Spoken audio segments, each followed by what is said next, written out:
everybody, and welcome back to the show, starring Teching 101, Barry the Brick, special guest stars Sanji Vinsmoke, and Perry with his live band, Perry and the Planters, and returning for the 100th consecutive video, My Cowlick.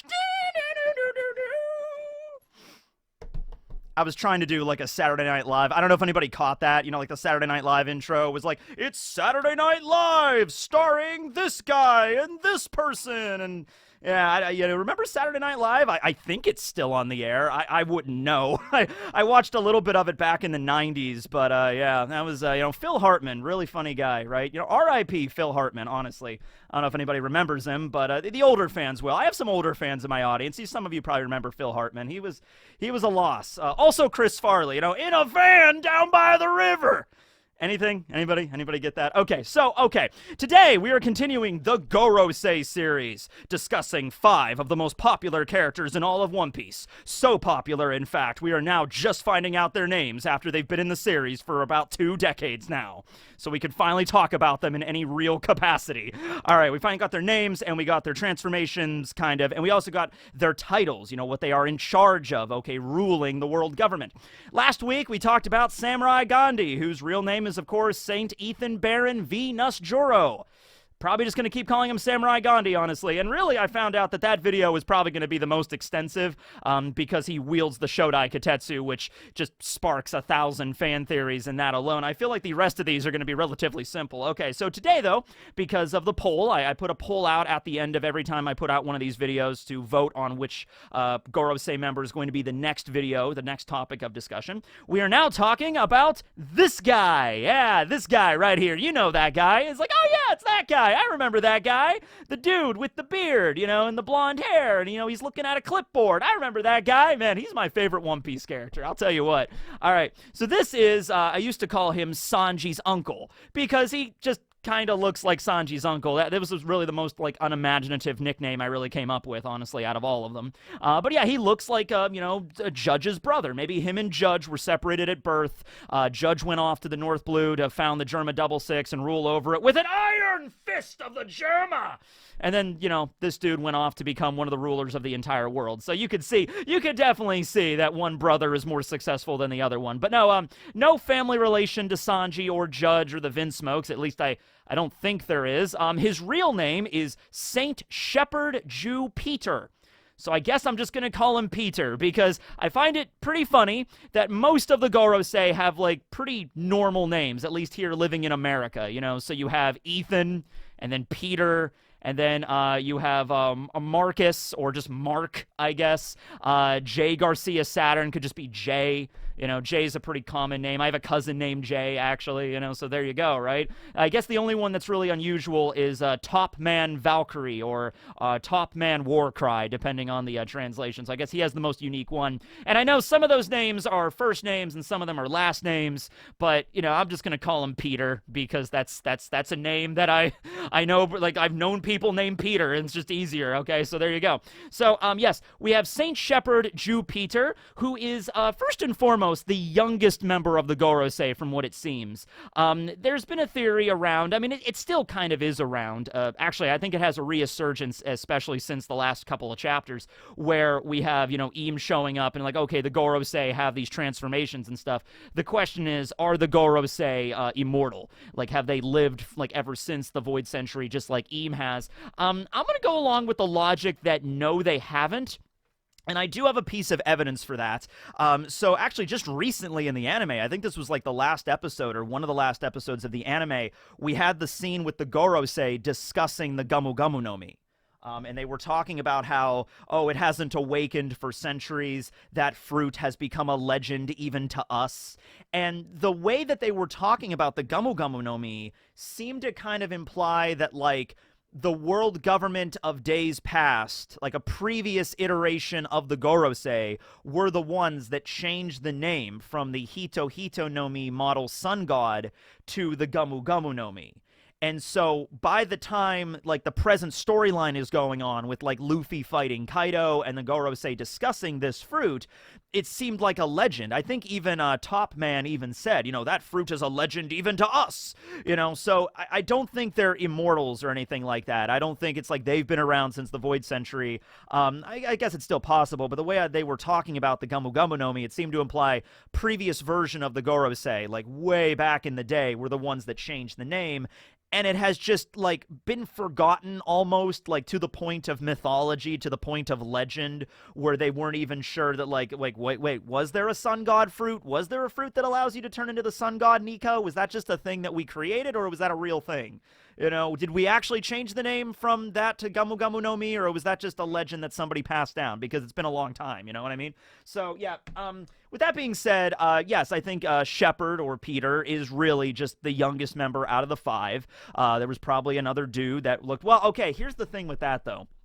We saw a flashback. Here's the thing that a little bit contradicts that. We saw a flashback with Vegapunk when he met the Gorosei. And that was over 20 years ago. That was probably somewhere around the ballpark of maybe 25 years ago. That was when he joined the world government.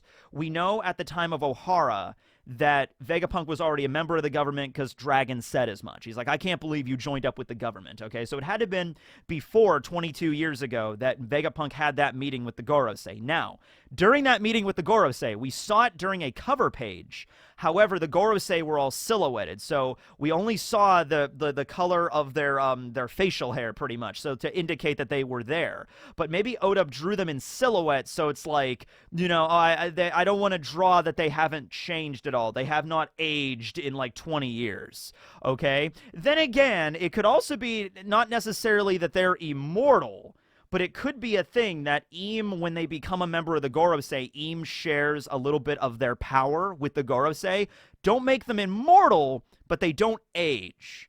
Okay, or maybe they live a little longer, something like that. But let's talk about his job and see what he actually does, okay? So all of the Gorosei have the title of Warrior God, which is really cool, but then that is followed by a position that is more indicative of a modern-day government in our world, like, secretaries in the United States government or ministers in the Japanese government. In the case with Shepard, Jew Peter, he is the Warrior God of Agriculture, so he handles matters of farming and food production, which, by the way, just to say that right out of the gate, he probably hates Sabo more than all the other Gorosei right now. Because he is the one that has to directly deal with the problem of the Tenryubito not having any food right now. Because the Revolutionary Army invaded Marijois, and one of the objectives that they did was they burned down and they torched all of the food reserves and the granaries that existed at Marijois.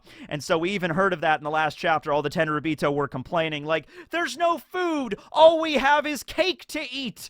And so that's a reference to Marie Antoinette, even though she probably didn't actually say that, but the idea is like, let them eat cake. The peasants, Marie Antoinette, the peasants have no food to eat. Well, let them eat cake then. So that's the reference there. Just an out-of-touch reference to, like, here's the noble class compared to the peasants and how much the noble class, the royalty, does not understand anything about the peasants' plight and does not care.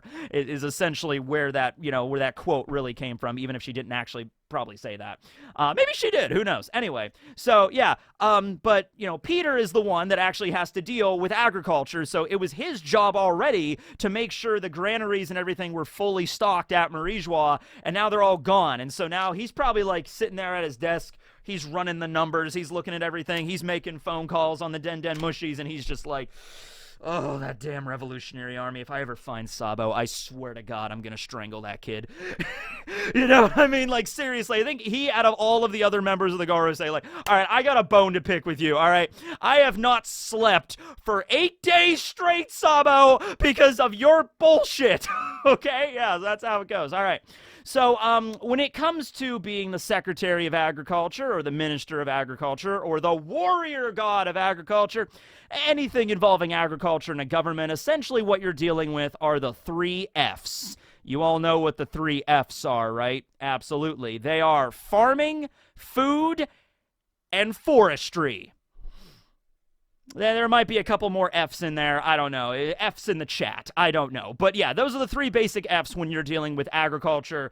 You're doing farming, makes sense. You want to make sure that there's enough farmland that can actually be, used to raise crops, that the salinity of the soil, everything is good enough so that you can actually raise food because, food is important because people kind of need that to survive. And then forestry is important just simply because, well, wood is used to build things, especially in the One Piece world. You have an entire fleet of marine battleships, especially, when you start getting into the world government, and because the Tenryubito, you have to understand, are going to be asking for outrageous things to be built all the damn time. Like, look at Tequila Wolf. They were just like, build us a bridge. It's like, it's gonna take like centuries to build this bridge. We don't care, just build the bridge.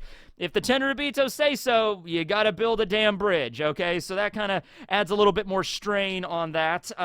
So when we're talking farming more specifically, not just plants, of course, but also livestock, so cows, chickens, pigs, and what have you. Got to make sure that's maintained. Food safety is a big one. Here in the United States, we have the Food Safety Division or whatever. I actually forget what it's officially called, but it's the thing that makes sure your food is not poisoned. It's like, these beans have been contaminated with cyanide. Nothing like that. Especially back if you ever read a book called The Jungle? It was a book that was written talking about like the state of the meatpacking industry in the United States before all of these laws kind of were codified. So, you'd have like in Chicago especially, you'd have like these giant like meat processing plants where meat would just be hung, in the heat with no refrigeration, and there'd be flies and shit buzzing around, and it would smell awful. And that meat was cut up and then packed and then sold to people. Like, it was awful. There was just no industry standards back then. So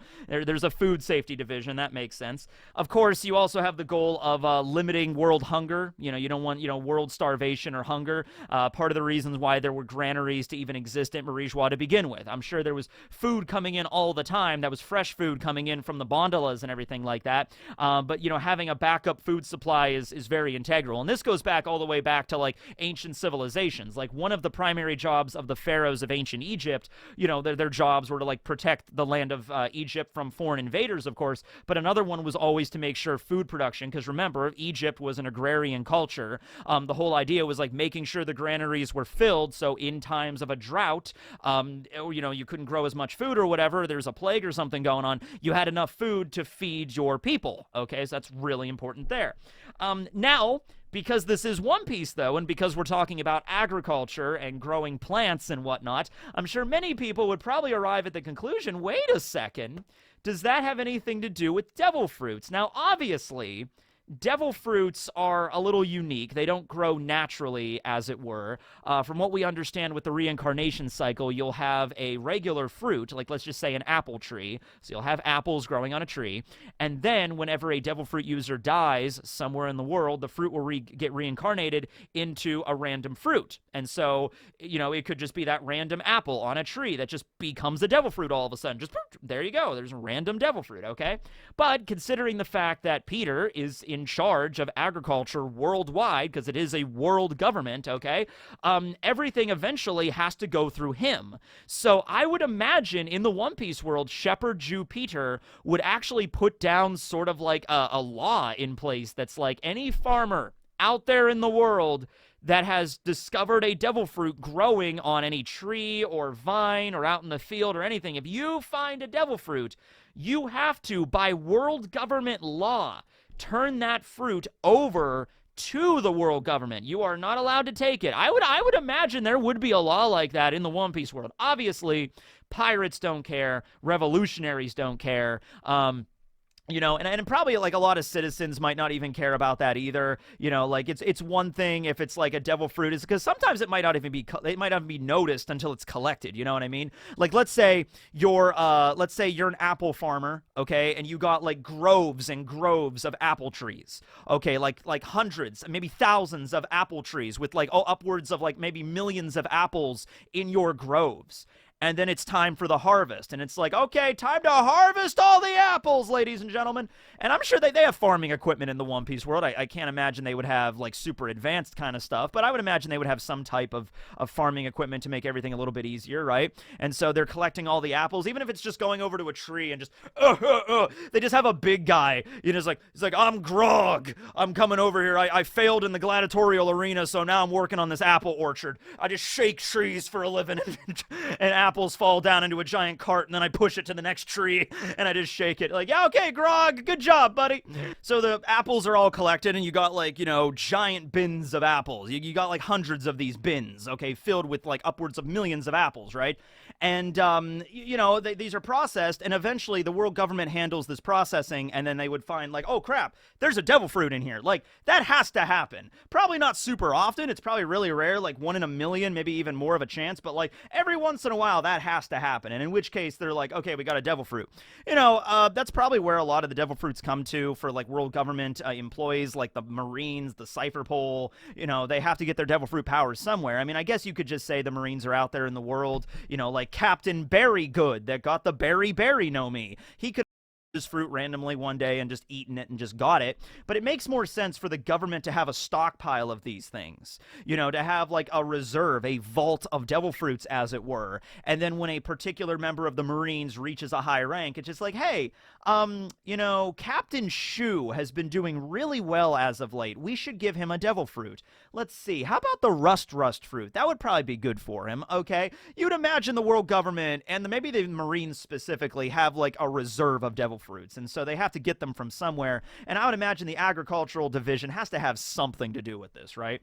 So yeah, there might be laws in place and things like that, or there might even be rewards, you know what I mean? It might not even be so much like, you know, if you eat a devil fruit, you're going to be fined or thrown in prison or something like that, or executed, but like, you know, you're executed and the fruit is returned, but like the idea is, if you do find a devil fruit in your fields and you offer it to the world government willingly, like if you're just some farmer and you're like, oh, I found a devil fruit, you know, like honestly, the government would probably pay a lot of money for this, especially if it's a fruit that they have no idea what it is. It's one thing if they have it cataloged and it's like, oh my God, you found the jacket fruit. Dear Lord, the applications of this are infinite. We'll pay you 500 million berries for this, sir. But no, if it's a mystery fruit, that would be like even more so, like, oh, this fruit is not logged in any of the encyclopedias. We don't know what this one is. We don't want to take any chances. This could be a crazy powerful Logia or a mythical zone or something. We might give you a decent amount of money to give it to us, right? Okay? Or the government could just take it by force, which is also something in their, is their MO, so to speak, right? So just wanted to bring up devil fruits there because you'd feel like, yeah, the agricultural division would have that involved in some way. I wonder if, like, they ever tried to cultivate devil fruits, kind of like the Smiles, you know, kind of like what Doflamingo was attempting to do at Dressrosa with the Sad. I mean, Vegapunk, this is before, Vegapunk and Doflamingo and Caesar were even around. I'm talking, like, hundreds of years ago. I would imagine the agricultural division every once in a while might have attempted that, you know, just to gain kind of more power in the world, more sway, because you don't have nukes in the One Piece world, so the closest thing you have to a nuke is really Garp or devil fruits, and that's pretty much it. So you gotta like figure out a way to like get as many devil fruits as possible, right? So yeah, but it's probably something like that, honestly. Let's see. So yeah, I talked about forestry a little bit. Like you have all these marine battleships and things like that, and you know, docks and stuff that need built, you know, wharfs and piers, you know, buildings, of course, for the Marines and the government and everything like that. So trees are a big deal. Now food. Now this is interesting when we're talking about this because it really seems like outside of the heavenly tribute, the government kind of just lets each individual kingdom rule independently, for the most part. So let's talk about the Lelucia kingdom a little bit. I have no idea what that is, and it doesn't exist, but let's just talk about it anyway. So with the Lelucia kingdom, this was a kingdom that was part of the world government. It was part of the world government to the point where their king, King Seki, the vampire dude, blah, actually had an invite to Reverie. Not every ruler of a nation allied with the world government gets to go to Reverie. Only 50 nations get an invite. So the fact that King Seki got an invite to Reverie is pretty significant, okay? Out of the 170 plus nations that are part of the world government, he was one of them that got to go, all right? Sit around the round table and discuss, you know, worldly affairs. But from what we understand with the Lelucia Kingdom, it is not a nice place to live. I mean, especially not now. But before what happened, it was kind of a crappy place to live. King Seki was a very malevolent like ruler, essentially. He was very cruel to his subjects. We got to see that, like Moda through their eyes, and everybody, like the citizens of that village, of that town, they weren't really in a great place. Peachbeard attacked, and the revolutionaries showed up and kind of gave them a new lease on life. But before that, they were like, screw King Seki. And as soon as he returned from the reverie, they attacked him and threw him in jail. By the way, King Seki is dead, by the way. I mean, yeah, he was in prison when that giant, like, when the mother flame nuked the island. So he's dead. His daughter is dead, too, the princess, but she wasn't much better. So, yeah, their citizens were starving. Their citizens, it was very clear that, like, the king was hoarding a lot of the food for himself and the upper class. And then what other food they had was probably being sent via heavenly tribute. So in the case with this is a world government island. The world government didn't really seem to care that the citizens of this town, of this whole island, were suffering and were starving to death. They were kind of like hands-off approach with this. They were kind of like, hey, like Shepherd Jew Peter shows up and he's like, I am the warrior god of agriculture. So this year, for a heavenly tribute, you need to send us this percentage of your crops from Lelucia. You send us that, we have nothing else. You do whatever you want to do with the rest of your shit. If you want to hoard it at the castle and so only the royals can eat good while the peasants are starving to death, you can go ahead and do that. If you want to share the rest of the food to all of the citizens, if you want to give more food to the peasants while the royalty is like, not eating that much just so the peasants are happy, you can do that. You can do whatever. But it doesn't really seem like there's a lot of, like as the term in our world would be like federal aid. There doesn't seem to be a lot of federal aid in terms of food when the world government is in power. You know what I mean? It seems to be like, as long as these individual nations ship their appropriate percentages of food and crops and livestock to Marijois for us to use it here or for us to redistribute, I guess there would be aid, but it would probably, honestly, it would probably be them taking all the food from the heavenly tribute and then divvying it up to the certain islands that need it the most. In terms of needing it the most, what that means is how beneficial is this island to the world government? So let's say there's an island that's really good at weapon production.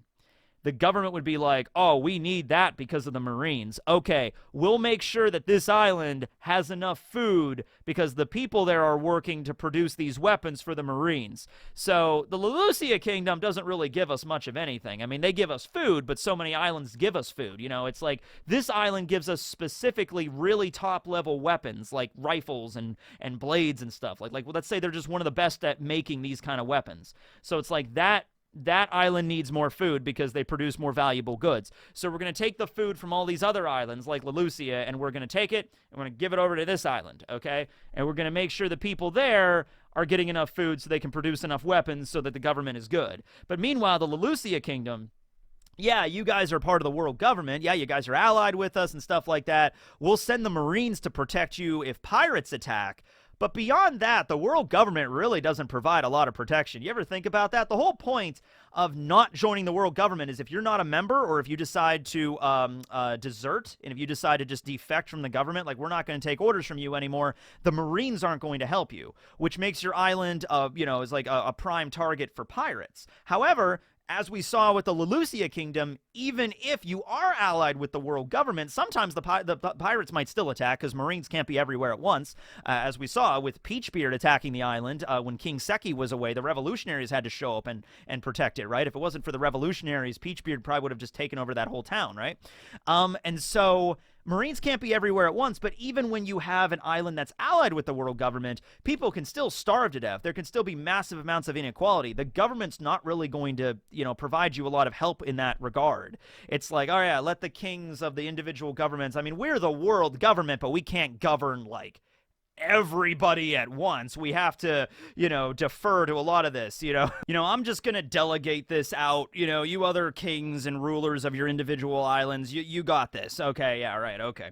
So that's that. Now let's talk about the planet that he represents. I mean, it's a little bit more obvious than Ethan Baron V Nuss Juro. I mean, that one took me a long time to figure out. Okay, but no, this one's easier because it's Shepherd Jew Peter Jupiter. It's Jupiter, okay? So in Japanese, Jupiter would be written or spelled as Mokusei.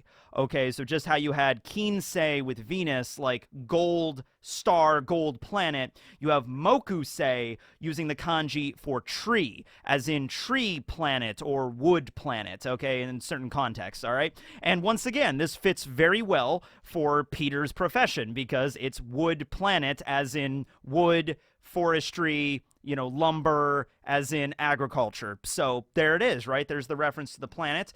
Let's talk about his transformation. Where did I put that at? Oh, it's over here. Okay. So there's this funny little reference help chart that I have for all of the different Gorosei's forms. And this is Peter's form right here. This is the one we didn't see this form when they first transformed because he was like on the ground, so he was a little obscured and it was kind of confusing. But we see it in another panel. So this is the transformation. Many people have pointed out that it fits very well for him given the fact he's the warrior god of agriculture. And this one just seems to be, it just looks like that painting The Scream.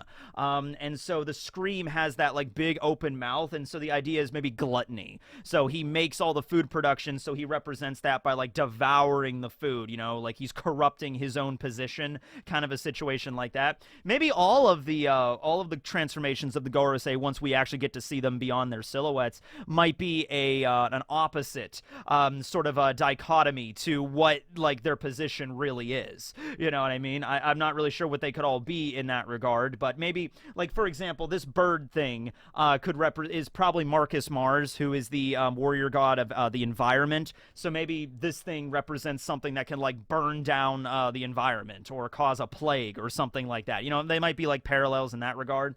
So here we have Shepherd Jew Peter, and he's just like a big mouth.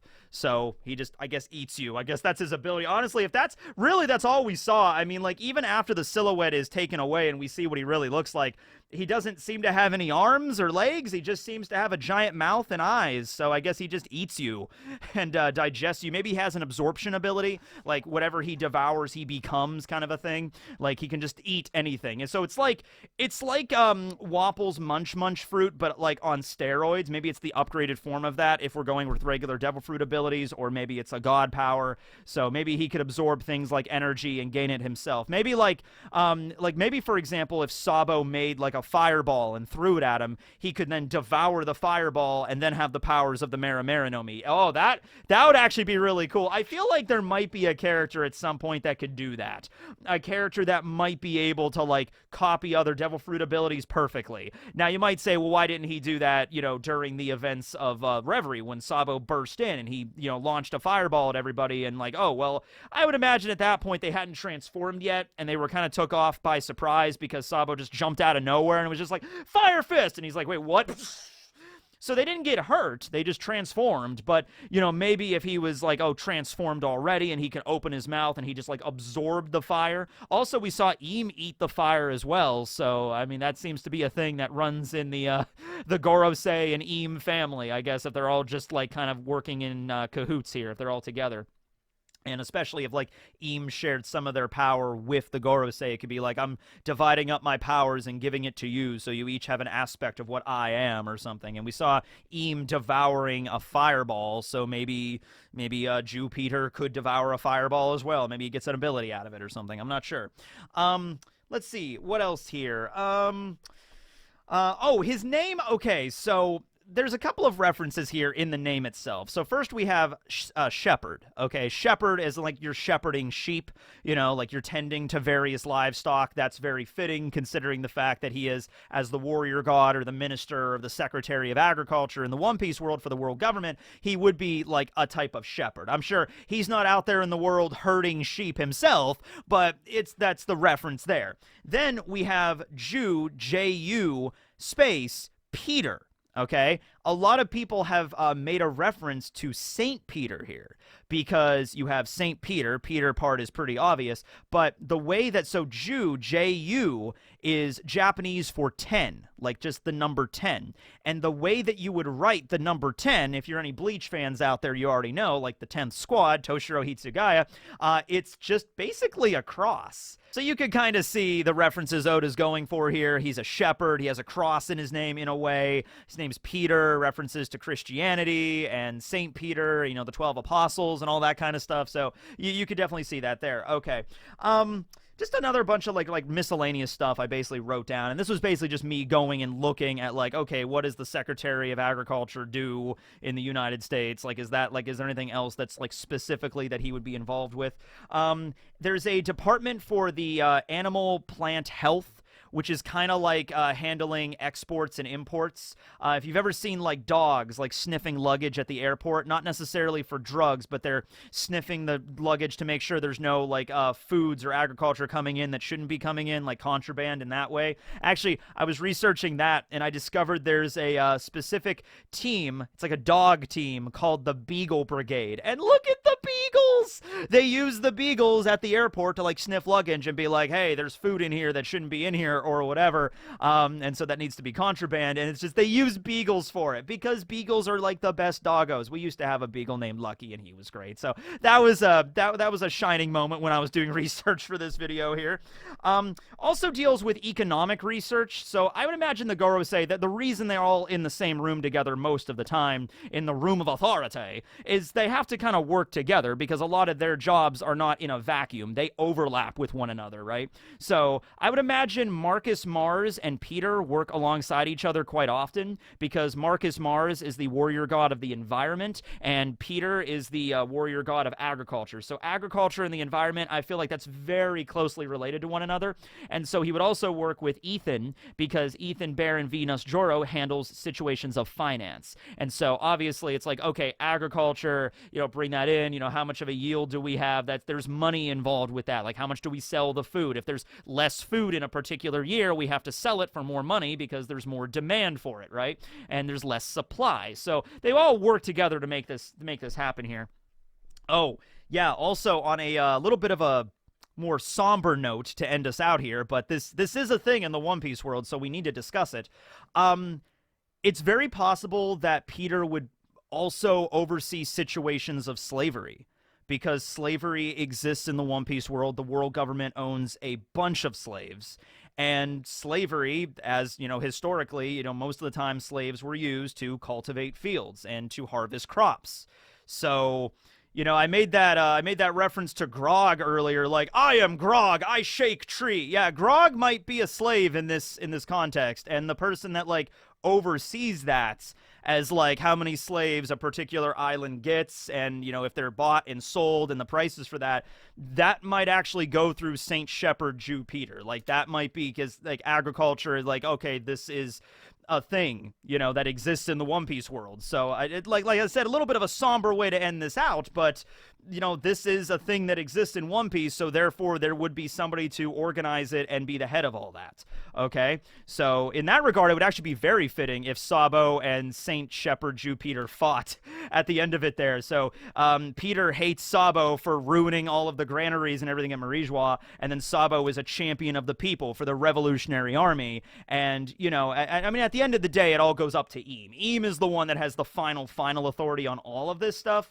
But in terms of the day-to-day operations, handling agriculture and, you know, crops and everything like that, and probably the slaves of the One Piece world, that would be Peter. So, you're just throwing that out there. So, yeah, that's pretty much everything I wanted to talk about with him in this video. I will put a poll up on the community tab on the channel, and we'll see which of the member of the Gorosei we're going to discuss next. We're down to Marcus Mars, the warrior god of the environment, Top Man Valkyrie, the warrior god of justice, and J. Garcia Saturn, the warrior god of scientific defense. So, go ahead and vote. After this video is up, I'll wait a little while, then I'll put it up there, so just pay attention to the channel, and you can vote, and that'll be the next week's video. Thanks for watching, everybody. This will be Teching 101, and this all-star cast back here signing out. Later, everybody.